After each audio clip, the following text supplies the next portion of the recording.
Halo guys, kembali lagi bersama saya Azu di channel Azunen Review. Dan selamat datang di plot manhwa Doomed Character of a Dark Fantasy World.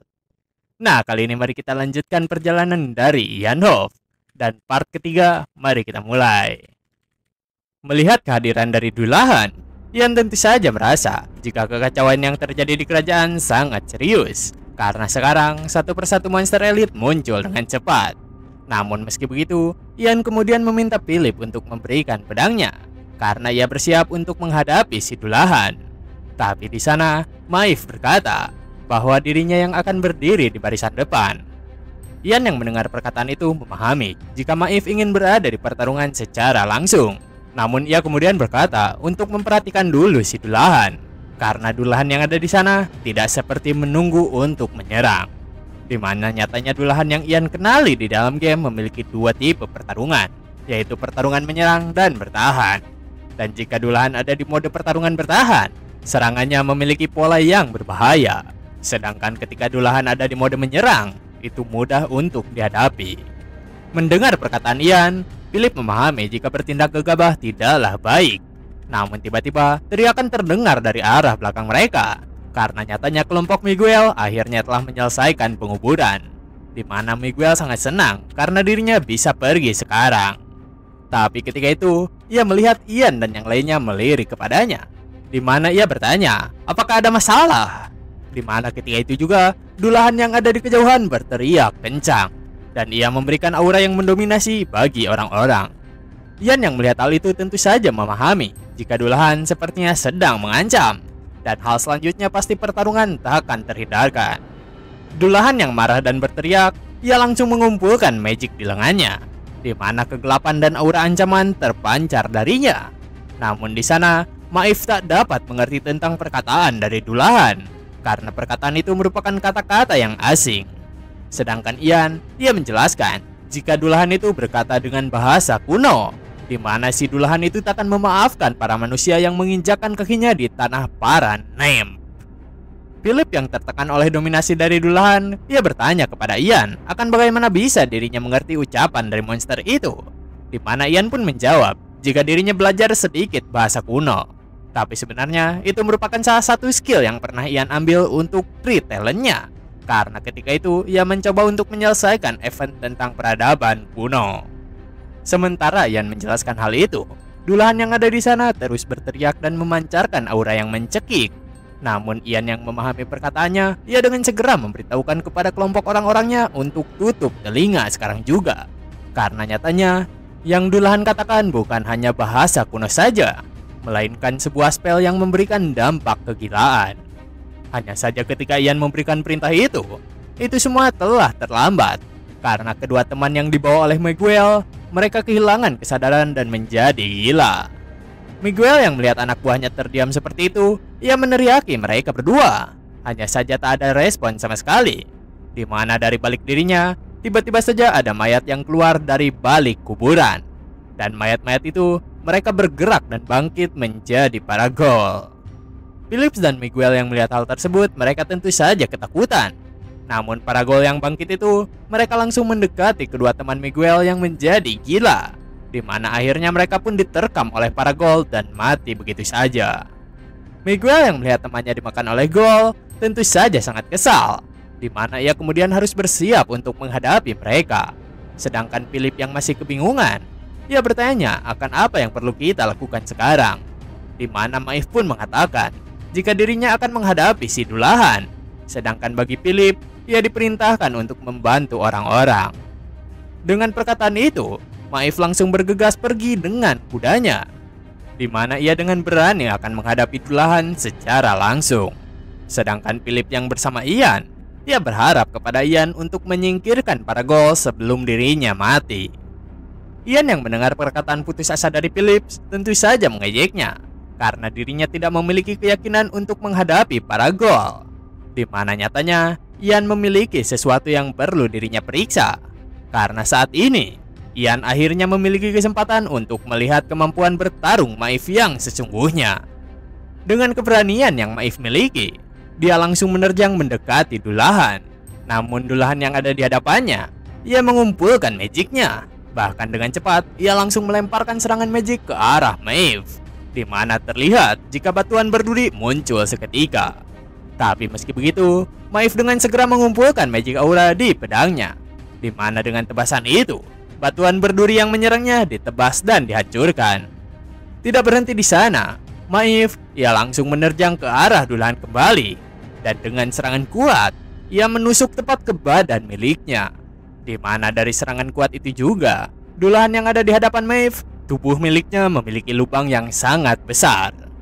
Ian yang memperhatikan hal itu, ia tentu saja memuji kemampuan dari Maeve, karena itu juga merupakan suatu penyesalan dirinya, di mana ia harusnya bisa menjadi sebuah karakter hebat jika talent yang diaturnya dikhususkan dalam satu kelas.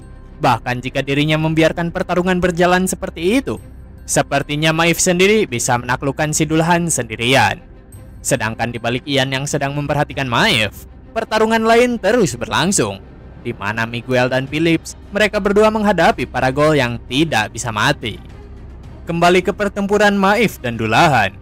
Dullahan yang telah terkena luka tusukan tiba-tiba saja dipenuhi oleh banyaknya aura, dan Maeve yang memperhatikan itu, ia menyadari jika pertarungan takkan mudah berakhir. Terutama ia merasa suatu keanehan ketika menyerang si Dullahan, karena tiba-tiba saja ada suatu cahaya yang aneh ketika serangannya mengenai Dullahan. Di mana dari itu juga, ia merasa jika Dullahan pasti menyembunyikan sesuatu. Namun ketika Maeve terus berpikir, Dullahan yang telah terluka tiba-tiba saja telah berada di sampingnya. Bahkan tubuhnya kembali ke wujudnya semula. Dan hal itu membuat Maeve sangat keheranan. Tapi dari itu juga, Dullahan yang ada di samping Maeve langsung merapalkan magic kunonya, di mana ia kembali melemparkan batuan berduri ke arah Maeve. Dan Maeve yang menghadapinya itu, dengan refleks pertempurannya, ia kembali menghancurkan duri-duri tersebut, di mana duri-duri itu langsung menghilang dalam sekejap. Hanya saja ketika itu juga, ada suatu tulang yang menjalar ke arah tubuhnya, di mana tiba-tiba saja tulang itu mengarah tepat ke kepalanya. Melihat hal tersebut, Maeve langsung menghalaunya, di mana dari itu ia menyadari jika hal tersebut merupakan sebuah cambuk tulang. Dan dari itu juga, serangan cambukan mengincar dirinya bertubi-tubi. Tapi ketika itu, Dullahan menarik cambuknya dengan cepat, di mana serangan cambuk tersebut mengarah melewati belakang punggungnya. Maeve yang melihat itu, ia terkejut karena ternyata cambuk itu telah berada di dekat pandangannya. Hanya saja ketika itu pula, cambuk tersebut langsung melilit ke lengan miliknya. Dan dari itu, aura kegelapan langsung meresap ke tubuhnya. Maeve, ia tak percaya dengan kejadian tersebut, karena mana terkontaminasi itu telah menembus holy power miliknya, di mana dari itu juga melemahkan tubuhnya. Bahkan jika itu terus berlanjut, bisa-bisa lengan miliknya menjadi sumber kekotoran. Tapi dari itu, tiba-tiba saja cambuk yang melilit ke lengannya ditebas oleh tebasan pedang. Di mana Maeve yang memperhatikan itu, ia bertanya-tanya akan apa yang terjadi. Namun nyatanya, itu karena Ian bergerak dan membantu dirinya. Kehadiran dari Ian membuat Maeve terheran. Tapi Ian kemudian meminta maaf, terutama ia sebelumnya menyingkirkan para mayat di belakang terlebih dahulu. Dan karena sekarang pola serangan dari Dullahan telah dirinya ketahui, tentu saja sekaranglah saatnya untuk membereskannya. Di mana Ian mengacungkan pedang ke arah Dullahan, serta mengajaknya bertarung dengan seluruh kekuatannya. Dengan perkataan dari Ian itu, Dullahan langsung melemparkan serangan cambuknya, di mana serangan itu dihindari oleh Ian dan Maeve, namun menyebabkan tanah sekitarnya menjadi hancur. Bahkan karena penghinaan yang Ian luncurkan, dirinya menjadi target serangan Dullahan, di mana Dullahan mengejar Ian dan tidak mempedulikan Maeve. Maeve yang melihat itu tentu saja mengerti jika Ian memberikan kesempatan bagi dirinya, di mana dia pun mengumpulkan aura ke dalam pedangnya dan bersiap untuk memberikan tebasan pamungkas. Kembali ke Ian, dia terus menghindari serangan dari cambuk Dullahan, di mana itu membuat dirinya cukup kerepotan. Namun Dullahan yang mengejar Ian, ia memberikan aura dominasi, di mana dia berencana untuk mengalahkan dirinya. Tapi Ian hanya tersenyum kepadanya, karena yang akan kalah hari ini adalah si Dullahan. Dengan perkataan itu, tiba-tiba saja salah satu kuda berlari kencang, di mana Dullahan yang lengah, ia terkejut akan sesuatu, karena kenyataannya sebuah tusukan tajam dari Maif langsung menghancurkan dirinya kembali. Dengan tusukan itu, Dullahan kembali menjadi untayan aura yang melayang. Di mana karena itu, Maif berpikir apa mungkin serangannya gagal lagi karena si Dullahan menjadi sosok yang tidak berwujud. Namun di sisi lain, ia malah mencoba menerobos ke sisa wujud dari Dullahan, di mana Maif memberitahukan untuk mundur saja karena Dullahan sedang memulihkan bentuknya lagi. Ian yang mendengar itu tentu saja mengetahuinya, tapi ia tetap terus menyerang, di mana ia menebas ke suatu kain yang ada di sana. Maif yang melihat itu tentu saja bertanya-tanya akan kenapa Ian menebas angin. Namun ketika dia memperhatikan lebih detail, wujud yang Ian tebas mulai membentuk, di mana tiba-tiba saja suatu cambukan mengarah kepadanya, dan kuda milik Ian menjadi korban dari serangan itu. Ian yang melihat itu, ia dengan segera melompat ke arah bentuk tersebut, di mana ia menghempaskan tebasan ke arahnya. Dan dari itu juga, Maif menyadari jika benturan terdengar darinya. Karena nyatanya, apa yang ditebas oleh Ian mulai memunculkan bentuk sebenarnya, dan itu merupakan sebuah kepala tengkorak. Melihat hal itu, Maif mengerti jika kepala itu mungkin saja tubuh aslinya. Tapi Ian di sana, ia kembali memberikan serangan, di mana itu semua tentu saja untuk membuat si tengkorak terpojokan. Dari kejadian itu, si tengkorak tentu saja marah, di mana ia memancarkan aura kuat darinya. Dan dari hal tersebut, Ian terpental cukup jauh. Sedangkan Maif yang ada di dekatnya, ia tiba-tiba saja terkena efek paralis. Padahal dirinya telah dilapisi oleh Holy Power. Ia yang terkena efek paralis tentu saja bertanya-tanya, apa mungkin Ian juga terkena serangan itu? Di mana karena itu juga, kepala Dullahan yang muncul mulai melayang-layang mendekati Ian yang terdiam. Tapi tiba-tiba saja, kepala itu dicengkram olehnya, di mana itu membuat si Dullahan terkejut karenanya. Namun Ian telah menduga karena dirinya tak akan membiarkan monster itu untuk kabur. Dan kepala Dullahan yang dicengkram oleh Ian, ia sangat panik oleh tindakan tersebut.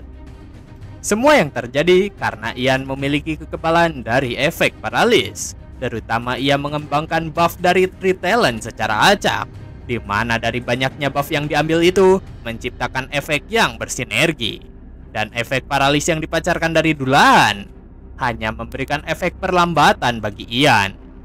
Ian yang mencengkram si Dullahan, ia tentu saja sangat kesal, di mana kepala itu pun langsung dibantingnya ke tanah. Tapi tentu saja itu semua belumlah berakhir, karena Ian akan melanjutkan apa yang sebelumnya dirinya lakukan. Di mana dari hal itu, si Dullahan sangat ketakutan, dan ia langsung meluncur untuk pergi menjauh.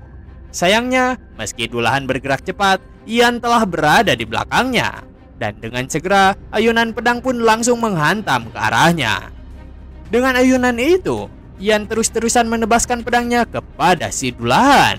Sedangkan Maif yang terdiam, ia bertanya-tanya akan apa yang sebenarnya terjadi, karena monster yang mengerikan layaknya Dullahan sekarang dihancurkan mentalnya secara sepihak dengan kekerasan yang sederhana. Dengan hantaman yang diluncurkan bertubi-tubi oleh Ian, membuat kepala Dullahan itu menjadi retak. Bahkan kepala itu pun memohon kepada Ian untuk berhenti. Tapi sayang, itu semua tidaklah berpengaruh, karena Ian berencana untuk mengakhirinya, di mana tusukan kuat dari pedang miliknya itu langsung menembus ke kepala Dullahan. Dan dari itu membuat ledakan energi yang cukup kuat. Dengan kejadian itu, akhirnya pertempuran telah berakhir, di mana si kepala Dullahan telah hancur. Bahkan pedang yang Philip pinjamkan ke Ian itu juga hancur berkeping-keping. Dan Ian yang melihat kehancuran dari pedang itu, ia merasa jika dirinya memang merupakan penghancur pedang. Di tempat lain, di suatu ruangan yang penuh kesesatan, terlihat seseorang yang sedang kesal karena kepala suku kobold, werewolf, dan penunggang kuda tak berkepala telah dikalahkan, di mana ia sangat kesal kepada Ian Hoff si Crimson bajingan. Ia sangat kesal karena benih-benih berharga miliknya telah dihancurkan. Namun meski dirinya sangat kesal, Tapi ia masih berusaha tentang rencana lainnya, di mana ia akan memusnahkan beberapa kotoran pengganggu. Karena sebentar lagi, kerajaan Agelan, bahkan seisi dunia, akan kembali ke wujud semulanya, seperti sedia kala. Dan dirinya yang sangat kesal itu, dia adalah si Black Mage, di mana ia percaya bahwa dirinya akan terlepas dari siklus manusia, serta menjadi makhluk yang maha kuasa. Di mana ketika waktunya telah tiba, para bajingan yang mengganggu seluruh rencananya akan dirinya lumat hidup-hidup. Di tempat lain, di sebuah pedesaan, terlihat beberapa orang desa sedang bergosip karena kepala desanya sedang jatuh sakit, di mana itu semua karena anaknya yang terbunuh oleh serigala. Serta selain itu, mereka juga bertanya-tanya tentang hunter yang akan menangani serigala tersebut, karena sampai sekarang kelompok hunter itu belumlah kembali. Namun ketika itu pula, di jalan utama desa tersebut terlihat keramaian, di mana ternyata itu adalah kedatangan kelompok dari Ian. Melihat kelompok itu, orang-orang terfokus akan kepala yang dipajang di atas kuda. Serta selain itu, orang yang memandu mereka, Miguel, langsung dikenali oleh para warga desa, di mana ia membopong kepala werewolf dengan percaya diri di antara mereka. Dan warga desa berpikir jika Miguel pasti merupakan pembunuhnya. Tapi tiba-tiba saja Miguel dengan ceria berkata kepada Ian jika dirinya merupakan pemandu yang bisa diandalkan. Serta ia juga berkata bahwa dia kerepotan dengan membawa kepala itu, yang mana membuat orang-orang desa pun terkejut karena sepertinya Miguel bukanlah pembunuhnya. Kembali ke beberapa saat sebelumnya, ketika pertempuran dengan Dullahan berakhir, Miguel, ia akhirnya mengubur jasad dari para Gold dan juga rekan setimnya, di mana ia bekerja keras untuk memberikan penghormatan. Meski Philip mengatakan untuk menghentikannya saja, tapi Miguel tidak bisa seperti itu, terutama hanya dirinya lah yang berhasil bertahan hidup, di mana ia tak ingin bawahannya menjadi hantu gentayangan dan mengutuk dirinya, karena sampai akhirnya mereka merupakan rekan yang dirinya miliki. Mendengar penjelasan dari Miguel, Philip hanya dapat terdiam. Namun selain itu ia kemudian bertanya kepada Maeve akan apa yang harus dilakukannya sekarang, di mana kelompoknya saat ini telah tertinggal jauh dari jadwal yang direncanakan. Lebih dari itu, setelah Ian bergabung, mereka terus bertempur bahkan kehilangan 2 ekor kuda. Philip yang mengerti hal itu, ia berkata jika mungkin saja butuh waktu sekitar 1 minggu untuk sampai di Forest of Graves, dan jika keadaannya terus mendesak, maka mereka akan memiliki waktu yang tersisa. Namun Miguel yang mendengarkan hal itu kemudian berkata, untuk pergi ke Forest of Graves akan memerlukan waktu 1 minggu, karena jika menggunakan jalan pintas yang diketahui oleh para hunter berpengalaman, maka 5 hari saja sudah lebih dari cukup. Ian yang mendengar itu tentu saja bertanya, apakah Miguel bisa memegang kata-katanya? Di mana Miguel pun meyakinkannya, hanya saja jalannya sedikit lebih berbahaya. Dan karena itu juga, Ian menyuruh Miguel untuk menjadi pemandu kelompoknya ke Forest of Graves. Namun Miguel yang mendengar itu, ia terkejut akan permintaannya. Tapi tiba-tiba saja, Ian melemparkan suatu koin emas. Dan Miguel yang melihatnya, ia sangat terkejut. Karena koin emas yang diberikan Ian adalah koin emas imperial, yang mana itu memiliki nilai 2 kali lipat dari koin emas biasa. Karena itulah, Miguel sekarang sangat senang dengan hal tersebut, di mana ia akan memandu Ian untuk pergi ke tujuannya. Kembali ke saat ini, kelompok Ian yang telah tiba di desa, mereka mulai melakukan tugasnya, di mana Miguel akan pergi mengambil reward dari quest pembunuhan serigala. Sedangkan bagi Philip, ia diperintahkan oleh Ian untuk membeli beberapa kuda. Namun di sana, Maeve yang mengetahui jika Ian akan pergi ke kuil roh solar, ia berkata apakah dirinya boleh ikut. Tapi Ian dengan segera menolaknya, di mana ia mengatakan jika sebaiknya pergi secara terpisah, karena dirinya berencana untuk pergi ke suatu tempat lain dan itu pasti akan memakan waktu yang lama. Mendengar hal itu, Maeve tidak memiliki pilihan lain, di mana ia diperintahkan oleh Ian untuk menunggu Miguel dan Phillips di tempat yang dijanjikan. Beberapa saat kemudian, ia telah tiba di kuil roh solar. Tentu saja, ada hal yang dirinya perlukan di sana, serta alasan Ian tidak mengajak Maeve itu karena para kesatria memiliki iman dan kehormatan, di mana mereka itu merupakan orang bodoh yang sempurna bagi pendeta. Karena itulah, ia tak ingin dibodohi dengan sumbangan yang diminta oleh para pendeta. Ia langsung memasuki kuil tersebut, di mana di depan kuil itu ada sebuah patung suci. Namun di tengah patung itu terlihat cahaya emas yang bercucuran. Tentu saja ia bertanya-tanya akan ada apa dengan patung tersebut. Tapi tiba-tiba seorang pendeta datang dan bertanya akan siapa yang berkunjung ke kuil, karena saat ini bukanlah waktu yang tepat untuk berdoa. Namun ketika itu pula, si pendeta sungguh terkejut oleh patung yang bercahaya keemasan, di mana ia kemudian menganggap jika Ian merupakan apostel dari Dewa Cahaya. Dengan itu si pendeta bertanya akan tujuan apa datang ke pedesaan ini. Namun Ian yang mendengar hal itu tentu saja terkejut, karena siapa juga yang merupakan apostel. Tapi pendeta itu menjelaskan jika terakhir kali patung Ruh Solar memancarkan kesuciannya adalah saat apostel dari kekaisaran berkunjung ke kuil tersebut. Mendengar perkataan itu, Ian hanya terdiam. Tapi ia mengerti jika si pendeta mungkin salah paham, di mana dengan itu juga ia kemudian kembali berkata kepada si pendeta bahwa dirinya bukanlah apostel maupun penganut Ruh Solar.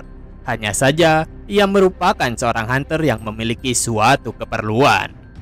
Ian mengatakan itu kepada si pendeta karena dirinya merasakan firasat yang tidak enak, terutama rasanya ada sesuatu yang memperhatikannya melalui patung tersebut. Dan jika ia berpura-pura menjadi seorang apostel, pasti dirinya akan mendapatkan suatu karma. Pendeta yang mendengarkan perkataan dari Ian tentu saja bertanya, apa mungkin Ian tak ada niatan untuk melayani sang Ruh Solar? Di mana dari perbincangan bersama pendeta itu, Ian malah mendapatkan suatu quest, dan quest itu untuk menjadi apostel Ruh Solar. Si pendeta yang melihat Ian, ia meminta dirinya untuk memikirkannya dengan baik, di mana ia berharap agar Ian membuat keputusan yang tepat. Dan jika saat-saat itu tiba, ia ingin Ian mengingat namanya. Dan dengan perhatian dari si pendeta itu, Ian tentu saja takkan menyia-nyiakan kesempatan tersebut, di mana ia berkata bahwa dirinya akan mengingat sang pendeta. Dan karena itu juga Ian mengatakan keperluannya, di mana ia menginginkan kekuatan suci dari Dewi Cahaya untuk memurnikan mana kotor dari mutiara. Si pendeta yang melihat mutiara di tangan Ian tentu merasa jika mana kotor itu sangatlah buruk. Bahkan itu pasti merupakan hasil dari makhluk yang sangat jahat. Tapi meski begitu, ia bisa membersihkannya. Hanya saja stamina miliknya terbatas, di mana ia hanya bisa memurnikan salah satu dari mutiara itu. Namun ia kemudian menambahkan, jika Ian memberikan donasi yang cukup untuk mempertahankan kuil, dirinya bisa memurnikan satu lagi. Karena itu bisa membahayakan tubuhnya. Dengan perkataan dari si pendeta, Ian kembali menggenggam mutiara tersebut, di mana ia bersiap menolak sebagai apostel Ruh Solar, karena sepertinya melayani Ruh Solar membutuhkan banyak uang. Dan dari niat itu jugalah patung yang tadi memancarkan kemurnian, sekarang kemurnian itu lenyap begitu saja, di mana si pendeta tersebut terkejut akan hilangnya kemurnian dari patung. Serta karena itu, ia membujuk Ian bahwa dirinya takkan menerima donasi, terutama ia telah salah, dan suatu kehormatan bagi dirinya jika bisa membantu orang yang disukai oleh sang dewi.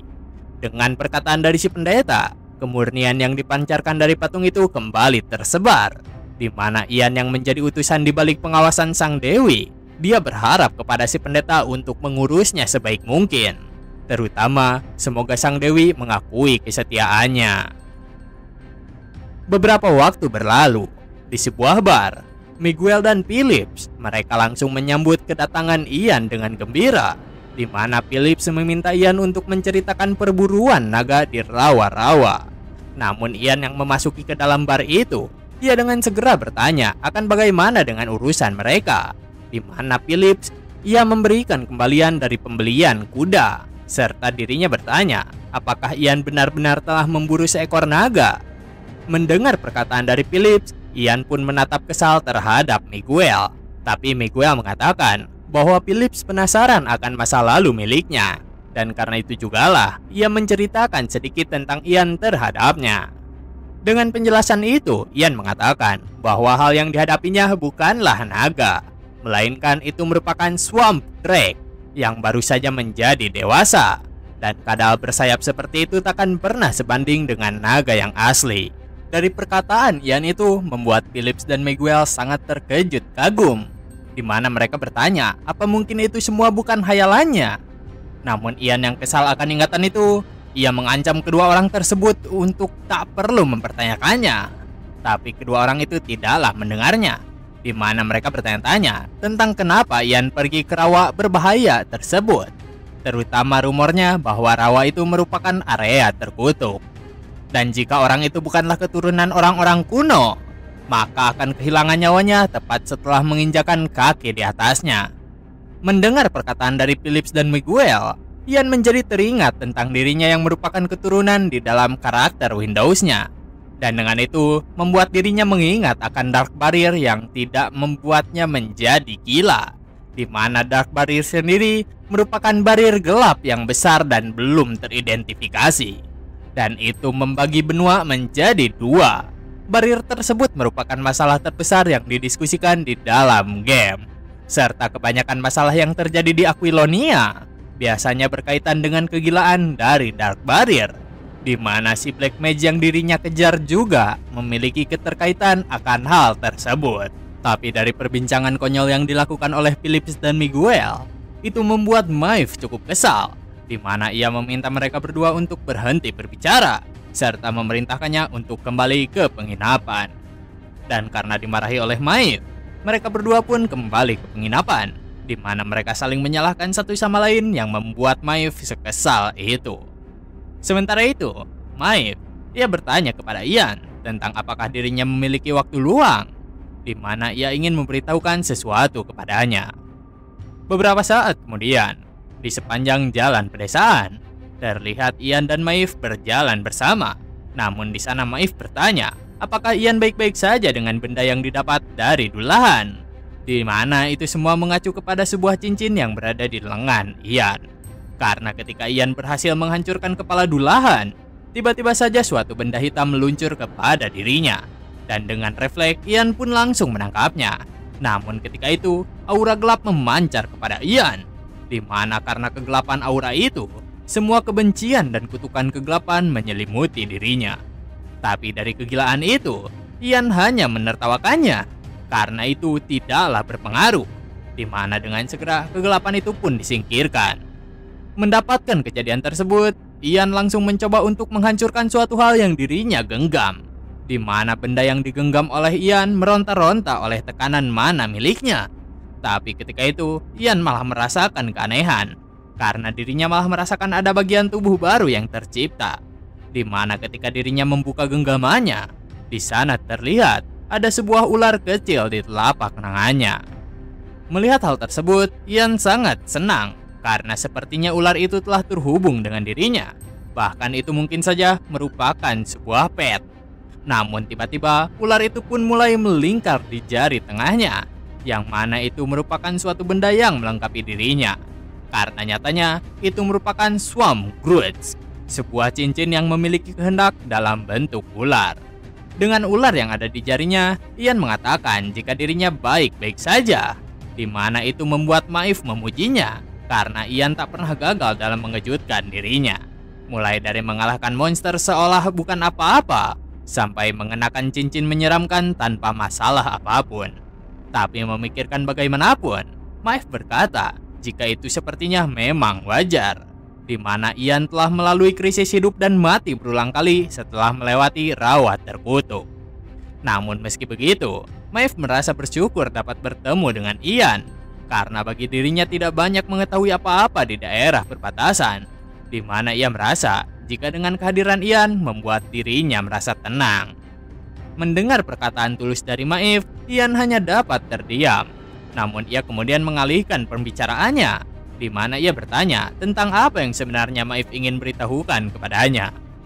Dengan itu semua, Maeve pun mengatakan jika dirinya baru mengetahui keberadaan dari Black Mage beberapa hari setelah menerima perintah untuk kembali, di mana ketika dirinya bersiap untuk kembali, ia menerima sebuah pesan, dan pesan itu dikirimkan oleh adik satu-satunya yaitu Vernon Laurel. Dia merupakan kepala keluarga Laurel, sang perisai yang melindungi keluarga kerajaan. Ian yang mendengar hal itu, ia merasa jika nama Vernon tidak pernah dirinya dengar, di mana ia pun kemudian bertanya kepada Maeve akan kenapa dirinya malah melindungi garis depan ketika sang adik melindungi sang raja. Namun Maeve mengatakan, jika dirinya tetap tinggal di ibu kota, adiknya itu pasti takkan pernah mendapatkan tempatnya. Terutama adiknya itu, dia selalu berusaha untuk membuktikan kelayakannya. Di mana karena surat yang didapatkan oleh Maeve, ia memahami jika Vernon ingin mencari si Black Mage yang menyebar benih kegelapan. Mendengar perkataan itu, ia kemudian memintanya untuk melihat isi dari surat. Di mana karena surat itu pun, Ian memahami jika Vernon ingin menggunakan si Black Mage untuk membangkitkan nama keluarga. Bahkan di surat itu terlihat jika rencana Vernon adalah mencabut para bawahan yang korup demi menyelamatkan kerajaan. Di mana karena itu juga, Ian mengerti jika Vernon seorang pemimpin keluarga muda yang haus akan pengakuan. Membaca surat itu, Ian mengatakan kepada Maeve jika sang adik sepertinya tak ingin penghargaannya dicuri oleh Maeve. Di mana Maeve yang mendengar perkataan itu, ia cukup terkejut karena sepertinya memang seperti itu. Dan Maeve pun kemudian berkata bahwa awalnya ia tak berencana untuk mencari si Black Mage. Namun setelah 1 bulan berlalu, adiknya tak pernah membalas pesan yang dirinya kirimkan. Ian yang mendengar itu tentu mengatakan jika 1 bulan merupakan waktu yang cukup lama, terutama kehilangan kontak dengan sang adik ketika ia pergi untuk mengalahkan si Black Mage. Di mana Maeve mengerti akan ucapannya. Hanya saja, itu semua bukan berarti tidak ada harapan. Terutama sang adik merupakan anak yang kuat dan terus berlatih untuk melampauinya. Meski ia berada di dalam kondisi yang berbahaya, ia pasti berhasil melalui kesulitan tersebut. Melihat emosi yang tercurah dari Maeve, Ian sekarang sedikit mengerti tentangnya dan juga tentang alasan Maeve menjadi Bleeding Avenger. Karena alasan dia menginvasi kastil dan berusaha untuk membunuh raja, tentang apa yang dirinya bisikan dan dendam yang ingin dirinya balaskan. Pasti itu semua ada hubungannya dengan sang adik. Bahkan kali ini pun, meski dirinya tak mengetahui kondisi Vernon masih hidup atau tidak, Maeve, ia pasti akan membunuh musuh yang salah ketika menargetkan orang-orang korup di Agelan. Di mana karena itu juga, Maeve memang merupakan mangsa yang sangat empuk. Maeve yang sedang bersama Ian, ia kemudian berkata bahwa dirinya berharap kelompok mereka bisa menemukan si Black Mage. Tapi bukan hanya itu saja, alasan mengapa dirinya menceritakan kisah tersebut. Di mana dirinya kemudian meminta kepada Ian untuk menjadi asistennya. Karena saat ini, seseorang yang bisa dirinya percayai, yang memiliki kemahiran dalam seni bela diri, dan seseorang yang menganggap jika Black Mage adalah musuhnya, adalah Ian Hoff yang ada di hadapannya. Di mana karena perkataan dari Maeve itu, tiba-tiba saja Ian mendapatkan sebuah chain quest, yaitu untuk menemukan dan menghukum para bangsawan yang memuja kegelapan. Melihat hal tersebut, tentu saja tidak membuat Ian langsung menerimanya. Di mana ia berkata kepada Maeve bahwa dirinya merupakan seorang prajurit bayaran yang mana tak pernah bergerak hanya berdasarkan kata-kata saja. Di mana ia kemudian meminta kepada Maeve untuk membuat kontrak baru dengan persyaratan yang berbeda setelah permintaan sebelumnya berakhir. Karena dirinya tak berniat untuk terseret ke dalam sebuah situasi dan quest tanpa rencana apapun. Mendengar perkataan itu, Maeve pun mengerti di mana dengan seluruh resiko dan situasinya, ia akan memberikan hadiah yang pantas demi permintaannya. Meski gelar kebangsawanan yang Ian inginkan, dia akan mencoba semampunya untuk memberikan hal itu. Namun Ian berkata bahwa sekarang bukanlah persyaratannya, di mana dirinya meminta Maeve untuk memikirkan ulang dari isi kontrak, terutama pada bagian pendamping. Karena melihat Maeve sendiri, ia selalu tampil mencolok di hadapan orang-orang. Selain itu, Ian juga mengatakan, demi membuktikan keberadaan dari Black Mage, Maeve harus pergi langsung ke kerajaan. Dan karena kastil kerajaan sedang sibuk persiapan berperang, itu pasti membuat dirinya sulit untuk keluar. Karena hal itulah, Ian mengatakan untuk berpencar dalam mencari para bawahan korup itu, di mana Maeve mencari di dalam kerajaan, sedangkan bagi dirinya mencari di area luar. Meski akhirnya Ian akan pergi sendiri, Tapi ia percaya diri bisa mengurus mereka sendirian. Dan sebagai bonusnya, takkan ada risiko dari para korup di luar kastil untuk terlibat dengan Maeve. Mendengar rencana Ian, Maeve berkata bahwa dirinya masih membutuhkan kesaksian dari luar untuk membuktikan keberadaan dari Black Mage. Namun Ian kemudian berkata bahwa sekarang dirinya bukan lagi satu-satunya prajurit bayaran yang ada di dalam kelompok, di mana itu bisa diserahkan kepada Miguel. Dan dengan itu jugalah, perbincangan mereka pun mulai kembali seperti biasa, di mana Maeve berkata bahwa dirinya tak bisa memahami Ian. Terutama ia mengira jika Ian ingin membicarakan tentang persyaratannya terlebih dahulu. Dan Ian yang mendengar itu, ia hanya tersenyum diam, karena tak menyangka jika Maeve akan menyebutkan tentang tawaran gelar. Terutama Maeve merasa jika Ian mendapatkan gelar, pasti dirinya bisa memainkan peran besar di dalam kerajaan. Namun Ian menolak tawaran gelar itu karena dirinya memiliki rencana yang panjang, di mana ia harus melihat akhir dari dunia ini. Terutama ia harus mencari tahu tentang pelaku yang membawanya ke dalam dunia tersebut, dan juga mendapatkan jawaban akan kenapa dia melakukan itu. Di mana jika dirinya tidak mendapatkan jawaban itu, setidaknya ia harus memberikan pelajaran. Dan untuk bisa melakukan itu semua, tentu saja Ian perlu untuk bertahan hidup, mau bagaimanapun caranya. Dan begitulah, part ketiga telah selesai. Jangan lupa like jika kalian suka dengan konten yang kami bawakan. Serta terima kasih banyak kepada kalian semua yang telah menonton video kali ini. Saya Azu, dan sampai jumpa kembali di video berikutnya.